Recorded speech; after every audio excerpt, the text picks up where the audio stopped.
آ جائے.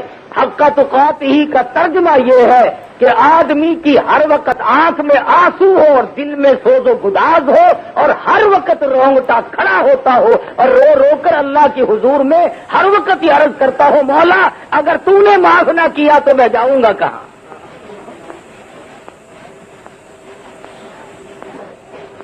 زبانی ڈر کی کوئی حقیقت نہیں. ایک آدمی ڈرتا بھی جاتا ہے اور وہ بے ایمانی بھی کرتا جاتا ہے. اپنے آپ کو ڈرنے والا بھی سمجھتا ہے اور پھر ملاوٹ کر رہا ہے. لوگوں کو فریب دیتا ہے, دھوکہ اور دجل اور فریب سے کمائی کرتا ہے. آج ان مسائل کو مولوی جان کے تو نہیں کہتے, اسی لیے نہیں کہتے کہ لوگ بگڑتے ہیں. پھر لوگ مولانا اور مسئلے سارے چھوڑ کر مولوی صاحب کو چاہیے تو یہ تھا کہ صلاۃ التسبیح کے فضائل بیان کرتے, سبحان اللہ کا ثواب بتلاتے, الحمدللہ کا ثواب بتلاتے, اللہ اکبر کا ثواب بتلاتے. ملاوٹ پہ آ کھڑے ہوئے. تاجر تو ہم سے یوں ناراض ہو گئے اور ہم نے رشوت کا نام لیا نہیں اور افسروں کے سر میں کھجلی اٹھی نہیں. وہ یوں ناراض ہو جاتے کہ تم اور سب کچھ کہو پر رشوت کا نام کیوں لیتے ہو. ہم نماز کی فضیلت, روزے کی فضیلت, قرآن کریم کی فضیلت بیان کرتے رہے, چوری کا نام لیا نہیں اور جو چوری کرتے ہیں ان کے دماغ میں فوراً خرخشی مچتی ہے. اسی طرح سے جب ہم یہ کہیں کہ صاحب کسی کی بہو بیٹی کو تارنا غلط ہے, ناجائز ہے, حرام ہے, تو وہ کہتے ہیں کہ صاحب مولانا لوگ مسجد میں بیٹھے رہتے ہیں, انہیں کیا قدر ہے حسن کی. تو پھر میرے دوست بیان کیا کیا جائے. قرآن کریم نے ان تمام چیزوں کو تفصیل کے ساتھ بیان فرمایا اور جب تک ہم ان تمام چیزوں کو چھوڑ نہ دیں اس وقت تک مسلمان کہلانے کے حقدار نہیں. کیوں؟ اس وجہ سے محمد مصطفیٰ صلی اللہ تعالی علیہ وسلم نے ارشاد فرمایا جو اسلام کی حرام کردہ چیز کو حرام نہیں سمجھتا, حلال کردہ چیز کو حلال نہیں جانتا, سرکار مدینہ فرماتے ہیں فلیس منا, وہ میری امت سے خارج ہے. ایک حدیث پاک میں ہے فرمایا نبی کریم صلی اللہ تعالی علیہ وسلم نے صحابی نے پوچھا یا رسول اللہ میرے ماں باپ آپ پہ قربان ہو جائیں. عرض کرنے لگا آپ ارشاد فرماؤ قیامت کب آئے گی. سرکار مدینہ صلی اللہ علیہ وسلم نے جواب میں ارشاد فرمایا جب ہر گھر سے کنجری کی آواز آنے لگے. میں جب دورہ پڑتا تھا اور یہ حدیث سامنے آئی تو میں نے استاد سے جھگڑا کیا کافی دیر تک کہ حضرت شریف خاندان دنیا میں ہے, سعادت مند عورتیں ہیں, گھر گھر سے کنجری کی آواز کیسے آ جائے گی. لیکن آج کے حالات نے ثابت کر دیا گھر میں شریف زادی بیٹھی ہو, کتنا ہی خاندان اونچا ہو, کیسے ہی نیک بخت لوگ رہتے ہو, پر گھر میں ریڈیو رکھا ہے, ہر گھر سے کنجری کی آواز آج آ رہی ہے کہ نہیں. امام الانبیاء محبوب کبریا حضرت محمد مصطفیٰ صلی اللہ تعالی علیہ وسلم کا ارشاد پورا ہو گیا. پہاڑ اپنی جگہ سے ٹل سکتے ہیں, زمین اپنی جگہ سے ہل سکتی ہے, یہ آسمان کے ستارے چاند ٹوٹ سکتے ہیں, پر کالی کملی والے کا فرمان غلط نہیں ہو سکتا. حضور مدنی کریم صلی اللہ تعالی علیہ وسلم نے ارشاد فرمایا جب لوگ گناہ کو گناہ نہ سمجھیں, جب برائی کو برائی نہ سمجھیں, جب لوگوں کے دلوں سے برائی کی برائی نکل جائے, سرکار مدینہ نے ارشاد فرمایا پھر انتظار کرو قیامت کی گھنٹی کا. آج آپ دیکھ لیں کس قدر ہم میں اظہار ہے. بسوں کے ایکسیڈنٹ ہو جاتے ہیں, لوگ مرنے والوں کے منہ میں پانی بعد میں ڈالتے ہیں, پہلے ان کی جیبوں کی تلاشی لی جاتی ہے. مرنے والے مر رہے ہیں، خون بہ رہا ہے، ہائے ہائے ہو رہی ہے، پر مسلمان لوگ ان کی گڑیاں کھولنے میں مصروف ہے، عورتوں کی بالیاں نکالنے میں مصروف ہے، اور جو اتنے بڑے ظالم لوگ بن گئے ہو انہیں اطمینان کیسے ملے گا، انہیں سکون کیسے حاصل ہوگا جو ایسے وقت میں بھی چوری سے دوسرے کا مال لوٹنے سے باز نہ آئے، وہ کب حرام و حلال کی پہچان کر سکتے ہیں؟ اس لیے خدا بند ذوالجلال نے ارشاد فرما دیا وقت آئے گا میں تم سے ایک ایک کو کھڑا کر کے ساری زندگی کے بارے میں اس طرح سے بات پرس کروں گا کہ تم وہاں سے ہلنے نہ پاؤ گے۔ آج دین کا لوگوں نے مذاق اڑا رکھا ہے، اسلام کا تمسخر بنایا ہوا ہے، قرآن مجید کی عظمت کو لوگ کسی طرح سے بھی دلوں میں جگہ دینے کو تیار نہیں۔ اتنی بڑی بے ایمانی کرنی تو ٹھیک نہیں، کچھ تو انصاف کرو۔ تم اپنے معاملات میں غور کر کے دیکھو، عورت کو زندہ خامن چاہیے، خامن کو زندہ عورت چاہیے، اولاد کو زندہ ماں باپ چاہیے، ماں باپ کو زندہ اولاد چاہیے، مکان زندوں کے لیے، دکان زندوں کے لیے، ریل گاڑی موٹر ہوائی جہاز زندوں کے لیے، سبزی ترکاری کھانا پکانا، یہ تمام چیزیں زندوں کے لیے۔ اور مسلمانوں انصاف کرو، ساری چیزیں زندوں کے لیے، پر اللہ کے قرآن کو تم نے مردوں کے سپرد کر دیا۔ سب کچھ تمہارے لیے، روپیہ پیسہ زندوں کے لیے، کھانا کمانا زندوں کے لیے، فلم تھیٹر تماشا زندوں کے لیے۔ ارے کمال کرتے ہیں لوگ، جب کوئی مر جاتا ہے بنگلے میں، کوٹھی میں، مکان میں، گھر میں، پھر ملا لوگوں کو بلایا جاتا ہے، آؤ آج تو ہمارے گھر میں قرآن کی تلاوت کرو۔ جب تک کوئی مر نہ جائے خدا کے قرآن کو گھر میں جگہ کوئی نہیں۔ اور میں تمہیں صاف ذمہ داری سے بتلاتا ہوں، کوئی مائی کا لال حدیث کی کتابوں میں اس کی تردید نہیں کر سکتا۔ میں قسم کھا کر کہتا ہوں قرآن مجید بھی اللہ نے زندوں کے لیے بھیجا، مردوں کے لیے نہیں۔ نزول مقصد قرآن مردوں کے لیے نہیں۔ میں یہ نہیں کہتا کہ اگر کوئی پڑھ کے بخشے تو ثواب نہیں پہنچتا، اتنی بات ضرور کہوں گا کہ جو پڑھ کر بخشے گا ثواب پہنچ جائے گا، بیچ میں مولوی کی مہر لگوانا ضروری نہیں۔ آپ کو کیا پتا آج خدا جانے کتنے ملا جلاب لیتے پھر رہے ہیں کہ کل کو لوگوں کے یہاں کنڈے ہیں زیادہ سے زیادہ رگڑنے۔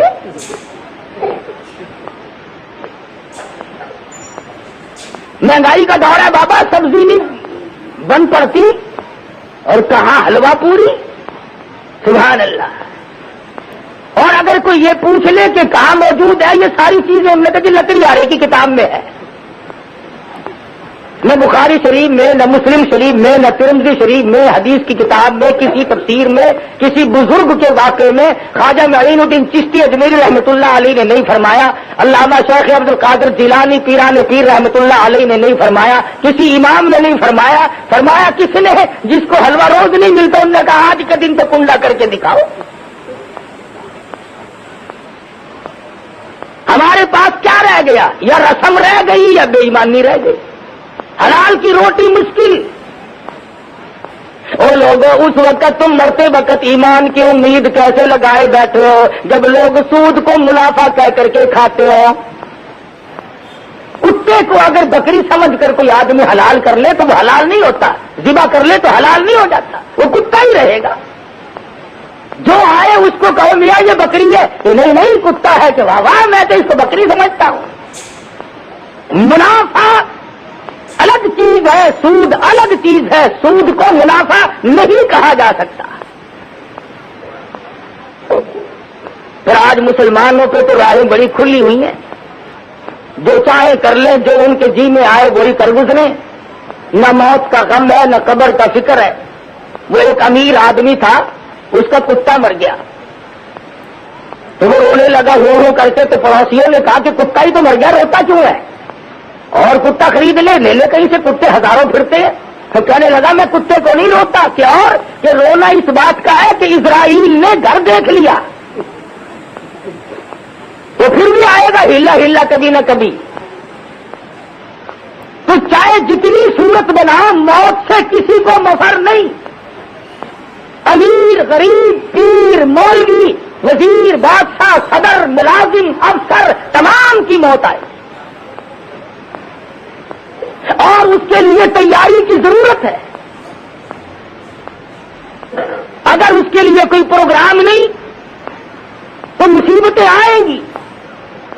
علماء اکرام رحمہم اللہ علیہ مجمعین نے لکھا ہے ارے موت تو ایسی ہونی چاہیے. نبی کریم صلی اللہ علیہ وسلم کا صحابی ہے دیوانہ پروانہ زیاد بن سکن ہے. جنگ میں شریک ہوا، جہاد میں شریک ہو گیا. جہاد فی سبیل اللہ صحابہ اکرام کرتے تھے. بھوک کی وجہ سے چاہے کتنی تکلیف آتی تھی پھر بھی کبھی گریز نہ کرتے تھے اور اپنے آپ کو کبھی پیچھے چھپا کر صحابہ کرام نے نہیں رکھا. جنگ ختم ہوا، جہاد ختم ہوا، صحابہ کرام واپس آ گئے، شہید ہوئے انہیں بھی لے آئے. مدنی کریم صلی اللہ علیہ وسلم بار بار پوچھتے ہیں او لوگوں اس صحابی کا کتنا اونچا مقدر ہوگا جس کو کالی کملی والے بار بار یاد فرما رہے ہیں. فرمایا زیاد بن سکن کہاں ہے؟ غازیوں میں نہیں، زخمیوں میں نہیں، شہیدوں میں نہیں، ملتا نہیں. صحابہ اکرام بار بار جاتے ہیں، منہ پہ عرض کر دیتے ہیں ہمیں کہیں نظر نہیں پڑتے. مدنی کریم صلی اللہ علیہ وسلم نے ارشاد فرمایا جاؤ پہاڑ پہ کھڑے ہو کر دو صحابی آواز لگاؤ زیاد بن سکن تم کہاں ہو؟ تجھے کالی کملی والے یاد فرما رہے ہیں. دھیمی دھیمی سی آواز آئی، دھیرے دھیرے سے ایک غار میں سے آواز آئی، کہنے لگا میں چلنے پہ قادر نہیں، میں آنے پہ قادر نہیں، چل نہیں سکتا، شدید زخمی ہوں، تم جلدی کرو میرے پاس آ جاؤ. صحابہ دوڑے دوڑے جا پہنچے اور کہنے لگا جلدی کرو مجھے اٹھا کر دوڑ کے لے کے چلو. کیوں کیا بات ہے؟ کہتا میری ایک تمنا ہے، میری ایک آرزو ہے، میری ایک حسرت ہے، میں چاہتا ہوں وہ پوری ہو جائے. صحابہ اکرام اٹھا کر لیے چلے جا رہے ہیں، مدنی کریم کے قریب آ پہنچے. صحابہ اکرام نے پوچھا بتلا تو دے تیری کیا تمنا ہے، کیا تیری آرزو ہے؟ کہنے لگا لوگوں ساری عمر دعا مانگی الہی آخری وقت ہو میری نظر ہو محمد مصطفیٰ کا روح انور ہو، ایسی صورت میں میری موت آئے. صحابی کو اٹھا کر صحابہ اکرام دوڑے دوڑے تشریف لائے اور مدنی کریم صلی اللہ علیہ وسلم نے دیکھ کر ڈولی پھیلا دی. رحمت والی گود میں صحابی کا سر رکھ لیا، حضور کی آنکھوں میں آنسو آ گئے. 100 کے قریب تلواروں تیروں کے زخم ہے، سر سے پاؤں تک زخمی ہے. مدنی کریم کے چہرے انور پہ نظر ڈال کر مسکرانے لگا. آپ نے فرمایا کیا بات ہے زیاد بن سکن کیوں مسکرائے؟ عرض کیا میرے آقا آج عمر بھر کی تمنا پوری ہوئی، میری آرزو پوری ہوئی، آج خوشی نہ مناؤں تو اور کیا کروں؟ میری زندگی کے آخری لمحات آپ کے دیدار میں گزر رہے ہیں. کیوں؟ اس لیے میں تو ساری عمر اسی تمنا میں لگا رہا، جہاد کی تمنا کرتا تھا. اللہ نے زخمی جہاد میں کیا اور موت کے لیے آپ کی رحمت والی گود مجھے عطا فرما دی. عشق سوزو گداز ہو تو یہ ساری چیزیں بنی جایا کرتی ہیں اور یوں خام خواہ سکھ کے عشق میں کچھ نہیں رکھا، لوگوں کو بہکانے کے لیے طرح طرح کی باتیں بنائے. فرمایا خون جگر دے کے خزاں میں ثمر لائیں گے، یوں تیری راہ میں سرد کے گزر جائیں گے. کون تیری آنکھ کہے زہر ہل کو مگر ہم تیرے عشق میں یہ زہر بھی پی جائیں گے. سرکار مدینہ کے سچے شہدائی اور سچائی معنوں میں محبت کرنے والے حضور صلی اللہ علیہ وسلم کی نظر زیاد بن سکن کو پڑی. زیاد بن سکن نے رخ انور کا دیدار کیا. اور لوگوں ہم میں سے کوئی اپنی بیوی کو دیکھتا ہوا مرے گا، کوئی اپنے بچوں کو تکتا ہوا مرے گا، کوئی کوٹھی بلڈنگ بنگلے کو دیکھتا ہوا مرے گا. قربان جاؤں زیاد بن سکن تیری موت پہ، تو آخری وقت میں مدنی کریم کا دیدار کر رہا ہے. رحمت والی گود میں دم توڑا، پیشانی پہ بوسہ دے کر سرکار مدینہ نے ارشاد فرمایا فزت برب الکعبہ، اور نوجوان رب کعبہ کی قسم تو کامیاب ہے۔ 100 کے قریب زخم کھائے، تمنا ہے پھر بھی دل نہیں توڑا۔ آج ہم تو سکینتوں میں دل توڑ بیٹھتے ہیں، ارے صاحب ٹھیک ہے نیکی تو ہے پر کیا کروں، میں تو اس کے لائق نہیں، میں کر نہیں سکتا۔ سچی سچی عبادت، ایسی عبادت ہے، ایسی نیکی جس میں تکلیف آنے کا کوئی اندیشہ نہ ہو، اس کے لیے تو ہم سب تیار ہیں، اور جس پہ یوں معلوم ہو جائے کہ کوئی نہ کوئی مصیبت آئے گی پھر ہم سب یرک جاتے ہیں۔ رات کا وقت ہے، محمد مصطفیٰ صلی اللہ علیہ وسلم کے صحابی کا جنازہ اٹھایا گیا۔ اللہ پاک ہم سب کو مدینہ پاک کا دفن نصیب فرمائے۔ نوازا ہے مولا کریم نے جن کے دلوں میں یہ محبت، سوز و گداز اور یہ عشق رہا کہ مدینے کا دفن نصیب ہو۔ مولانا بدر عالم میرٹھی رحمت اللہ علیہ کو جا کے دیکھو، مائی حلیمہ کے قدموں میں اللہ نے جگہ عطا فرما دی۔ مولانا مظفر حسین کاندلی رحمت اللہ علیہ کو اللہ تبارک و تعالیٰ نے سیدنا عثمان غنی رضی اللہ تعالیٰ عنہ کی بغل میں جگہ عطا فرما دی۔ چاہنے والوں کو ملتا ہے پر کوئی چاہے بھی، یہ بھی کوئی عشق ہے کہ صاحب مدینے کے امام کے پیچھے نماز نہیں ہوتی، مکے کے امام کے پیچھے نماز نہیں ہوتی۔ ایک مسئلہ پوچھوں گا تم سے، ذرا بول کے بتلاؤ، تمہارے یہاں تم جس امام سے ناراض ہو جاؤ اسے رکھتے ہو؟ کہتے ہو نا کہ مولانا صاحب صبح آپ تشریف لے جائیں، بستر گول کریں اپنا۔ تم اگر ناراض ہو جاؤ تو امام کو نہیں رہنے دیتے، فوراً اسے نکال کر باہر کر دیتے ہو۔ تم اگر ناراض ہو جاؤ، متولی ناراض ہو جائے، حاجی جی ناراض ہو جائے، نمازی ناراض ہو جائے تو کسی امام کو مسجد میں نہیں رہنے دیتے۔ حضور صلی اللہ علیہ وسلم کو اتنا بھی اختیار نہیں کہ جس سے حضور ناراض ہو اس امام کو وہاں سے ہٹا ہی دے۔ مدنی کریم کو تمہارے نزدیک اتنا بھی اختیار نہیں ہے۔ ادھر کہتے مختار کل ہو اور ادھر زبردستی ہو رہی ہے، حضور ناراض ہے اور امام مصلی پہ چڑھے کھڑے ہیں۔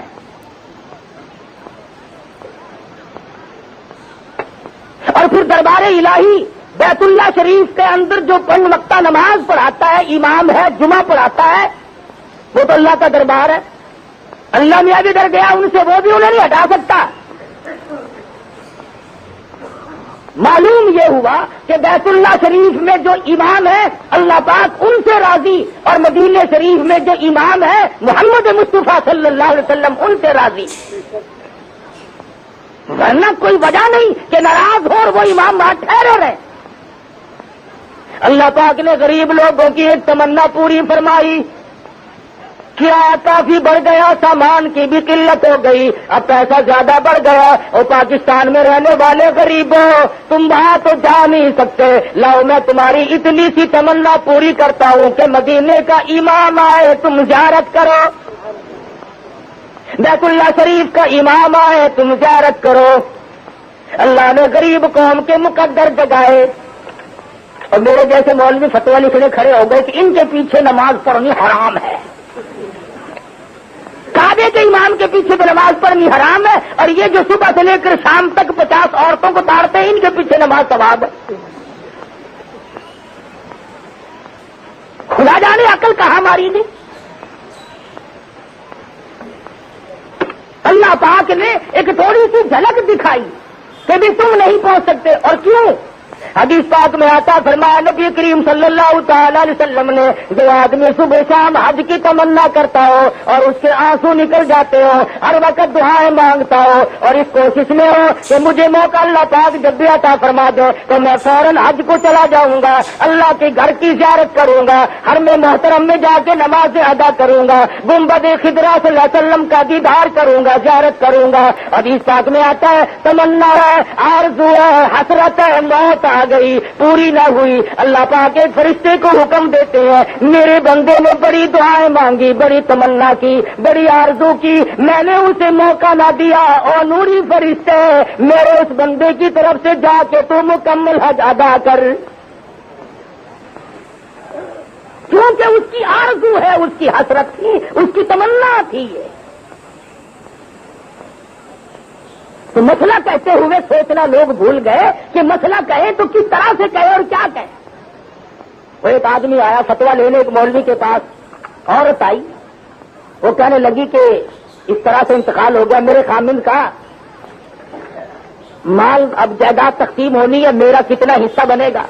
مولوی صاحب نے فتویٰ دیا کہ 8واں حصہ ملے گا، باقی تیری اولاد کا. اس نے کہا یہ تو کام بالکل خراب ہو گیا، 8ویں حصے میں کیا کام چلے گا؟ سب بچوں کچے لے گئے سارا حصہ. وہ کہنے لگی مولوی صاحب نوٹ دوں گی 100 کا بندہ، کوئی بڑی کتاب میں دیکھ لیا اگر کوئی مسئلہ نکلتا ہو. ان لگا تو پہلے نوٹ لا پھر مسئلہ نکال دوں گا میں. اس نے دے دیا. وہ کہنے لگا ایسی کتاب میں سے نکالوں جس کا انکار کوئی نہ کر سکے. ماں اغنا عنہ مالہ و ماں کا سب، سارا ہی ماں کا ہے، ماں کو دے دو، بچوں کی ماں کو دے دو اور کسی کا کوئی حصہ نہیں.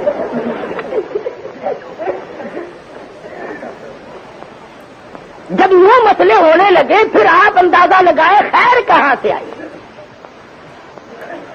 ارے صحابہ کرام تو یہ تھے جنہوں نے دین احمد صلی اللہ علیہ وسلم کی حفاظت کے لیے، دین کی عظمت کے لیے 100 تلواروں تیروں کے زخم کھائے اور محبت اور عشق کا کی انتہا ہو گئی. مدنی کریم کی گود میں دم توڑنے کی تمنا رکھی. رات کا وقت ہے، جنازہ اٹھانے والے صدیق اکبر جیسے صحابی ہیں، عمر فاروق رضی اللہ تعالیٰ عنہ، عثمان غنی رضی اللہ تعالیٰ عنہ، علی مرتضیٰ رضی اللہ تعالیٰ عنہ، بڑے بڑے جلیل القدر صحابہ ہیں. اور سب سے بڑی کمال کی بات یہ ہے کہ مدنی کریم صلی اللہ علیہ وسلم بھی جنازے کے ساتھ ساتھ تشریف لے جا رہے ہیں. جس کے جنازے کے ساتھ کالی کملی والے تشریف لے جائیں، اندازہ لگاؤ اس کا مقدر کتنا اونچا. راستے میں چلتے چلتے سیدنا ابو ہریرہ رضی اللہ تعالی عنہ کی نظر پڑی. یہ بڑا عاشق صحابی تھا، ہر وقت مدنی کریم کی ادائیں تکتا رہتا تھا.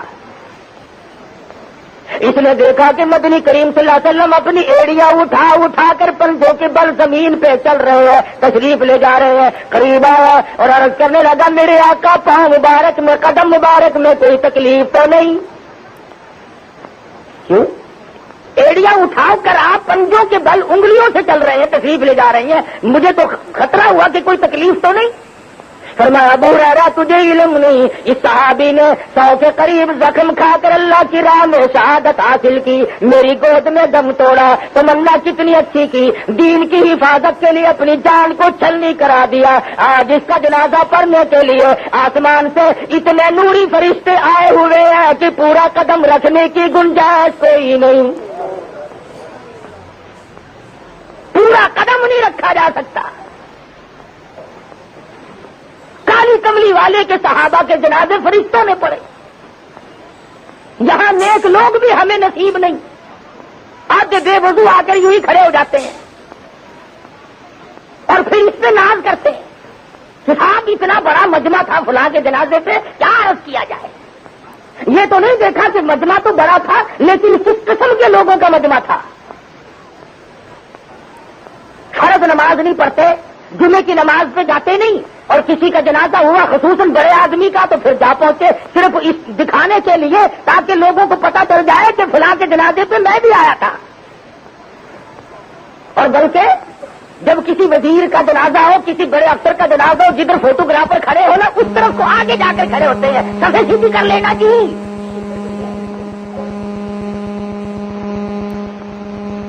ایک آدمی اور آ رہا ہے، انتظار کرو تاکہ سب کو پتہ چل جائے کہ میں بھی آیا ہوں. ہے کتنا جنید بغدادی، تیرے آنے سے بخشش ہو جائے گی. بس ذہنی تماشا دیکھو کہ آج نیتیں کس قدر بگڑ گئی. ہماری نیتوں میں فتور ہے. اگر ہماری نیتیں صحیح ہو جائیں تو یہ بات کبھی بھی نہ بنے جو اب بن رہی ہے. صرف تمہاری بات نہیں، پوری دنیا میں اس وقت مسلمانوں کا یہ حال ہے کہ قرآن کو ٹھکرایا اور اپنی مرضیات پہ چلے تو آج مار کھا رہے ہیں چاروں طرف. اب کوئی یہ ماننے والی بات ہے کہ اسرائیل کے چند بدماش یوگنڈا کے ہوائی جہاز اڈے پہ آئے اور 36 منٹ میں ان کو مار مور کے پکوڑے سے بنا کے چلے گئے. 36 منٹ میں سارا کھیل کھیل دیا. مسلمان اتنا کمزور، اتنا بزدل، اتنا گیا گزرا.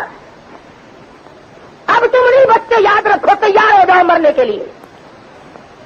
غیرت ہمارے پاس نہ رہی، شرم و حیا ہمارے پاس نہ رہی، دیانت و امانت ہمارے پاس نہ رہی، حرام و حلال کی پہچان کر کے اس پہ عمل کرنا یہ ہمارے پاس نہیں رہا. اب ہمارا بچنا بڑا مشکل ہے.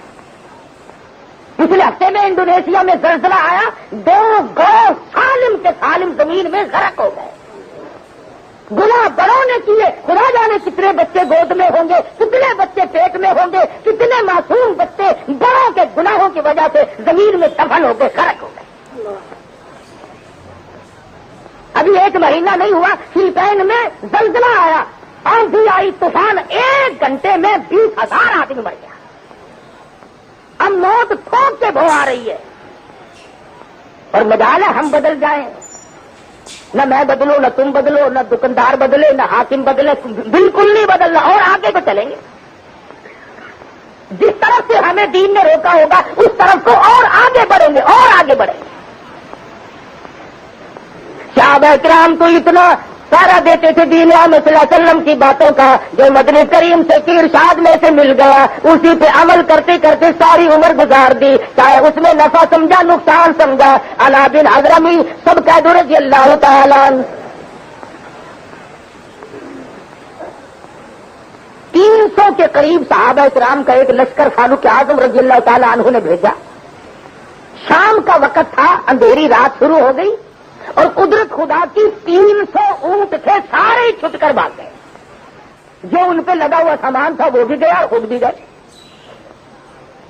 اب صحابہ کرام پریشان ہے کہ پانی کی بوند نہیں، گرمی کا موسم ہے، صبح کو دن نکلے گا، ہمارے مرنے میں تو کوئی تردد ہی نہیں رہا. پینے کو پانی نہیں، وضو کو پانی نہیں، کھانے کی کوئی چیز نہیں، تمام اونٹ یکدم بھاگ گئے. علا بن حضرمی رحمت اللہ رضی اللہ تعالیٰ عنہ نے رات کو اعلان کر دیا، اور لوگوں تیمم کر کے اللہ کی حضور میں نماز ادا کرو، اس کے بعد دعا مانگو، مولا ہماری مشکلوں کو آسان فرما. تمام رات عبادت کی، دعا مانگی، فجر کی نماز ادا کی. جس نے نماز پڑھائی تھی اس کی نظر پڑی تھوڑی سی دور پہ، پانی دکھائی دیا. 2 4 اٹھ کر کہنے لگے جا کے دیکھتے تو ہیں. جا کے کیا دیکھتے ہیں؟ ایک بہت بڑا پانی کا چشمہ بھرا ہوا ہے. شور مچا دیا، آ جاؤ پانی پی لو، آ جاؤ اللہ نے پانی دے دیا، آ جاؤ اللہ نے پانی دے دیا. صحابہ کرام ابھی پانی پی رہے تھے، ادھر سے کیا دیکھتے ہیں کہ 300 اونٹوں کی قطار یکدم خود بخود سامان سارا لگا ہوا پھر واپس آ گئی. اب صحابی نے کھڑے ہو کر تقریر کی اور کہا دیکھو میں تمہیں کہاں لے جانا چاہتا ہوں. ڈارمینیا ایک جزیرہ ہے سمندر میں، کافر لوگ اس جزیرے میں کشتیوں اور جہازوں کے ذریعے بھاگ گئے اور وہاں جا کر محفوظ ہو گئے. اب ہم نے ان پہ جا کر حملہ کرنا ہے. صحابہ کہنے لگے جہاز نہیں، کشتی نہیں، سمندر میں کیسے گزریں گے، بڑا مشکل معاملہ ہے. صحابی کھڑا ہو کر کے کہنے لگا پرواہ نہ کرو، اس اللہ کی ذات پہ بھروسہ کر کے اپنی سواریوں کو سمندر میں ڈال دو.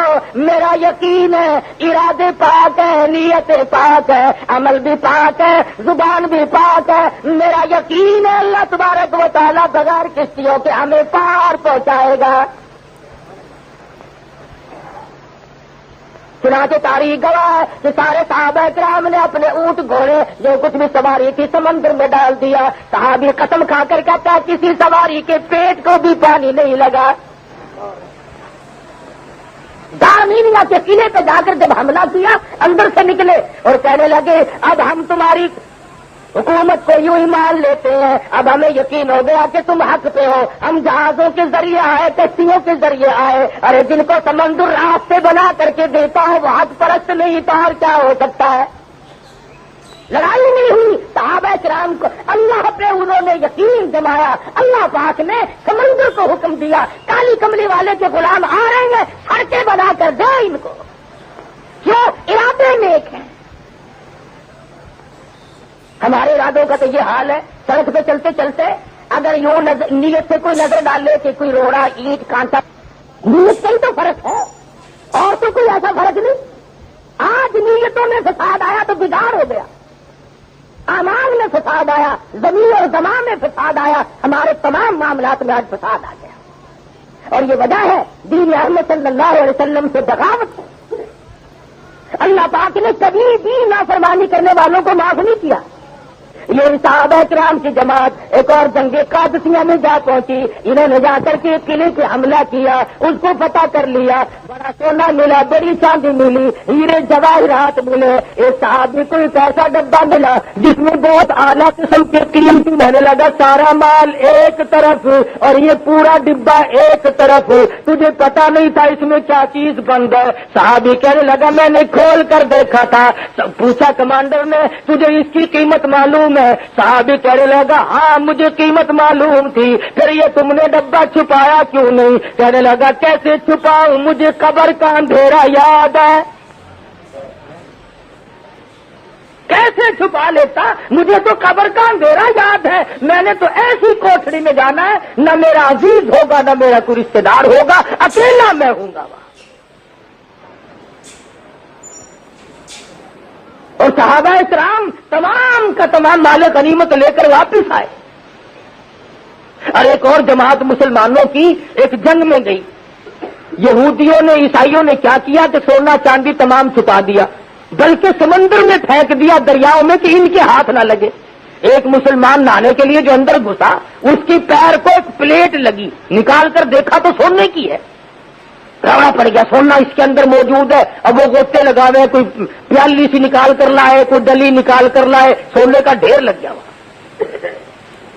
اندر کوٹھڑی میں قلعے کی ایک کبوتر بیٹھا تھا، ایک صحابی نے تیر مارا کبوتر مارنے کے لیے، وہ جو تھوڑا سا سیمنٹ کا یا چونے کا ٹکڑا تھا وہ ہٹا، وہاں سے برن برن برن برن دینار برسنے شروع ہو گئے سونے کے، انہوں نے وہاں چھپا رکھے تھے۔ اور اس کا پتہ چل جائے گا۔ یہی مسلمان تھے، دلوں میں کچھ گڑبڑ آ گئی، کسی نے دینار کچھ ادھر ادھر کر لیے، اور ایک مسلمان نے تو ایسا کیا کہ بلی ماری، اس کا پیٹ چاک کیا اور اس میں سونے چاندی اور جواہرات بھر کے اسے سی کر رسی میں باندھ کر یوں گھسیٹتا ہوا لے گیا کہ مردار کو باہر پھینک کے آؤں۔ اسی طرح سے کافی سارے لوگوں نے گڑبڑ کی۔ علماء لکھتے ہیں کہ جب یہ دولت بہانے سے ادھر ادھر کر کے جہاز پہ سوار ہو کر چلے تو غیب سے آواز آئی کہ بدجانتوں کو غرق کر دو، ایک بھی نہ بچا۔ خدا کے یہاں کسی کا لحاظ نہیں کہ یہ فلانا ہے اور یہ فلاں نہیں، وہ تو اعمال دیکھتا ہے۔ آج اعمال برباد ہو گئے جبھی تو بات بگڑ رہی ہے۔ اس لیے قرآن مجید نے صاف صاف طور پہ جانت کے لیے، امانت کے لیے لوگوں کو سمجھا دیا، بتا دیا کہ خبردار ہو جاؤ۔ ما کان لبشر، کسی آدمی کو یہ چیز شایان شان نہیں کہ وہ جس کو امانت دی جائے اس میں ذرہ برابر بھی خیانت کرے۔ حضور فرماتے ہیں امانت میں خیانت کرنے والوں کو قیامت کے دن میرا دیدار نہیں، میری شفاعت نہیں۔ اور لوگ اس وقت کھڑے ہو کر کے روئیں گے، یا لیتنی لم اتخذ فلانا خلیلا، اے کاش ہم اللہ کے سوا، نبی کے سوا کسی کو اپنا نہ سمجھتے، دنیا کے پیچھے لگ کر یوں ہی برباد ہو گئے۔ اور فرمایا وَكَمْ أَهْلَكْنَا قَبْلَهُم مِّنَ الْقُرُونِ مِن بَعْدِ نُوحٍ، میں نے کتنوں کو پہلے برباد کر دیا نوح علیہ السلام کے بعد بھی، جب لوگوں نے بدعمالی پھیلائی، بغاوت کی، دین سے، اسلام سے منہ موڑا، اللہ کے حکم کو ٹھکرایا، خداوند ذوالجلال نے ان کو ایسی سزائیں دی کہ بچانے والا کوئی نہیں۔ ارے کبھی تو لوگ ایسے تھے، حضرت اسماعیل ہیں، بزرگ ہیں، سب کہہ دو رحمت اللہ علیہ۔ ایک دیہاتی اراضی اونٹنی پہ سوار ہو کر کے گزر رہا ہے، نورانی شکل دیکھ کر پوچھنے لگا اللہ والے تیرا کیا نام ہے؟ فرمانے لگے لوگ مجھے محمد اسماعیل کہتے ہیں۔ وہ دیہاتی کہنے لگا وہی اسماعیل جو بزرگ ہے بڑا ولی ہے؟ فرمانے لگے ہاں وہی ہوں۔ اونٹنی سے نیچے اتر آیا اور قریب آ کر کے کہنے لگا اللہ واسطے مجھے خدا کا قرآن سنا۔ حضرت اسماعیل رحمت اللہ علیہ نے قرآن مجید سنایا وَفِي السَّمَاءِ رِزْقُكُمْ وَمَا تُوعَدُونَ۔ او لوگوں تمہارا رزق آسمانوں پہ ہے زمین پہ نہیں، وہاں سے آتا ہے۔ کہنے لگا رزق آسمان پہ ہے کہ ہاں دیکھو قرآن کہہ رہا ہے کہ میں بھی بچے کھاتا پھروں پھر یہاں۔ اسی وقت اپنی اونٹنی کو ذبح کیا، ٹکڑے کیے اور لوگوں میں مفت بانٹ دیا، اور جو تلوار پاس تھی اسے توڑ کر پھینک دیا، اور یوں کہتا ہوا جنگل کی طرف نکل گیا۔ اللہ پاک نے سچ فرمایا، میرا یقین آ گیا۔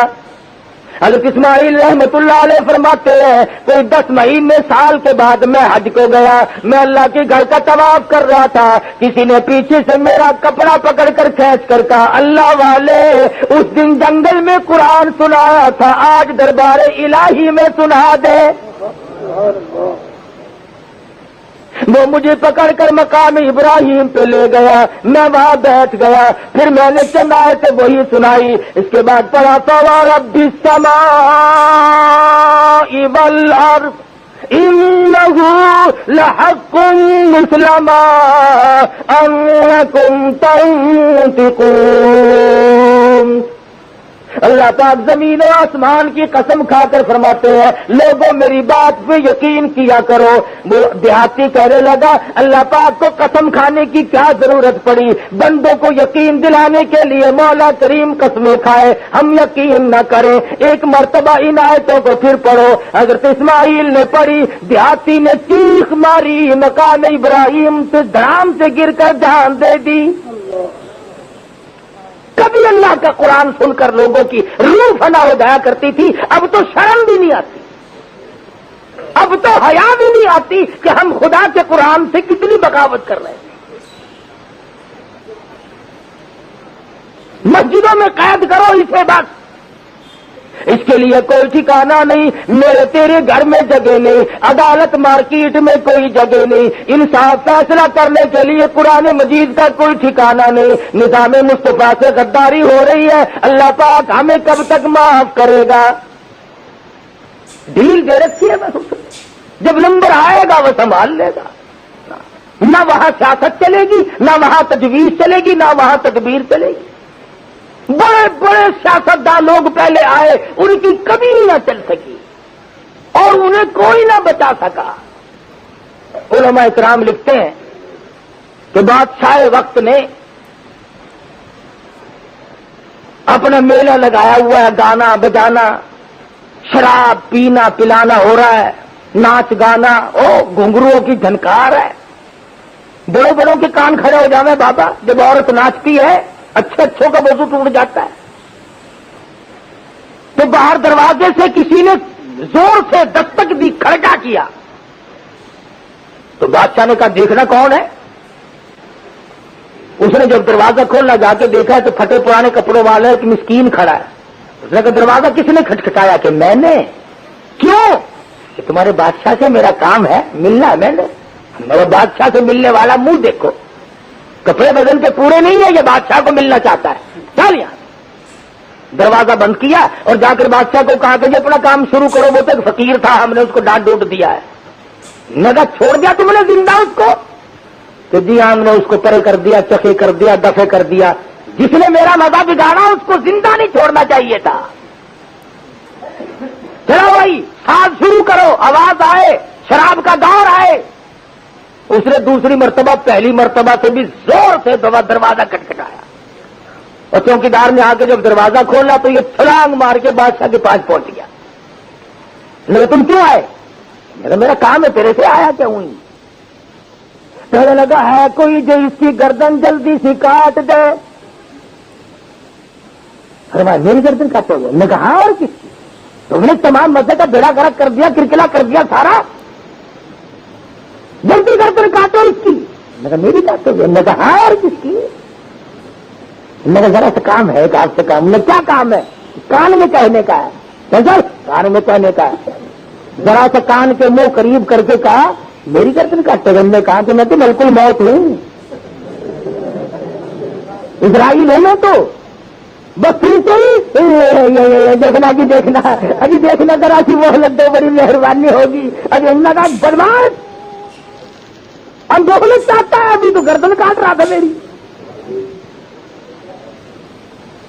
ایک سکینڈ کی مہلت تجھے نہیں ملے گی.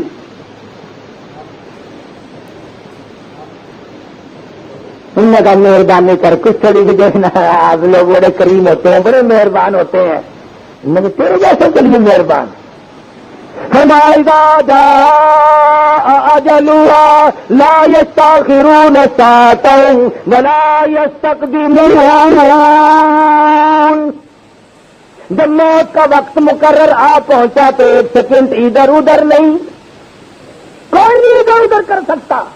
پورے ملک کی فوج آ جائے، پورے ملک کی پولیس آ جائے، ساری انتظامیہ آ جائے اور پورے ملک کی قوت صرف کرنا شروع کر دے، کسی آدمی کا، کسی وزیر کا، کسی افسر کا ایک سانس بڑھانے پہ قادر نہیں بڑھا سکتا کوئی بھی ایک سانس. کتنے ہی دنیا بھر کے ڈاکٹروں کو جمع کر لو، کچھ نہیں کہہ سکتا کوئی ایک سیکنڈ کے لیے کسی کو زندہ نہیں رکھ سکتا.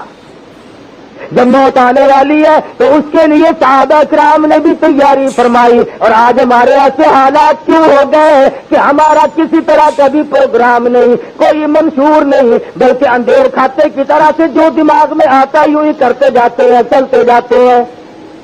فرمایا یا ایھا الذین آمنوا اتقوا اللہ حق تقاتہ. ایمانداروں ڈرو اللہ سے جیسا کہ اس سے ڈرنے کا حق ہے. ہم لوگ وقت پہ نہیں ڈرتے، بے وقت سے ڈرے. ابھی یہ جو کارخانے لیے گئے نا، ان کو اگر کسی نے جا کر کے یوں بتایا نا کہ بھی 2.5% زکات دو، یہ مولوی کھانے کے لیے بس ہر وقت بہانے بناتے ہیں زکات کا، فلانا دماغ. بات نہیں سنتے تھے، اپنے کھڈے پہ بیٹھ کر علماء کو گالیاں بکتے تھے، قرآن مجید کے، اسلام کے نظام پہ اعتراض کرتے تھے. اب سنا ہے منڈے پڑے ہیں پرسوں کے منڈے پڑے ہیں. ایک قانون آیا، ان نے کہا باہر ہو جاؤ. میں کہا جی کیا بات ہے؟ میں کہا باہر ہو جاؤ. بسم اللہ الرحمن الرحیم. زکات نہ دی، خیرات نہ دی، سگا بھتیجا بھوکا مرتا رہا، چھوٹا بھائی بھوکا مرتا رہا، تیرے بچے شہنشاہوں جیسے کپڑے پہنتے رہے اور تیرے سگے بھائی کے بچے فقیروں والے کپڑے پہنتے پھرے. کبھی شرم نہ آئی کہ یہ میرے بھائی کی اولاد ہے، یہ میرے باپ کی نسل ہے، یہ میری بہن ہے، یہ میری خالہ ہے، یہ میری پھوپھی ہے، یہ میرے ساس سسر ہے، یہ میرا سالہ. کبھی سلوک کرنے کی کوشش نہ کی. تو اللہ میاں کا یہ تو نظام ہے، یا تو وہ 2.5% مانگتا ہے یا پھر وہ سارا ہی لے لیتا ہے. ہم نے کہیں درا پلہ جا رہا کھڑا ہو کے. اور ابھی صرف اسی پہ بس نہیں، اور خدا جانے کس کی چیز کا نمبر ہے. ہمیں تو ڈر نہیں، ہم تو ہر وقت کہتے ہیں کہ ہمیں قومی ملکیت میں لے لو پھٹافٹ. ہمارا کیا جائے گا؟ باغ اپنا نہیں، جائیداد اپنی نہیں، کارخانہ اپنا نہیں. یہ پیٹ کا کارخانہ، روٹی تو دیں گے، ہے نا؟ ہمارا کیا بگڑے گا؟ باری سب کی آنی ہے. یاد رکھو، یا سیدھے ہو جاؤ، کرو اسلام سے. 30 برس اسلام سے غداری کی، نظام مصطفیٰ سے 30 سال تک غداری کی. لاکھوں مسلمان کٹوایا جب پاکستان بنا. شرم نہ آئی کہ ہم ان معصوم بچوں کی روحوں کو تکلیف دیں گے. ہندوستان سے آنے والے لوگ جانتے ہیں، جب ہندو گنڈے حملہ کرتے تھے، سکھ بدماش جب حملہ کرتے تھے، تو عزت والی عورتوں نے، سمجھدار بہنوں نے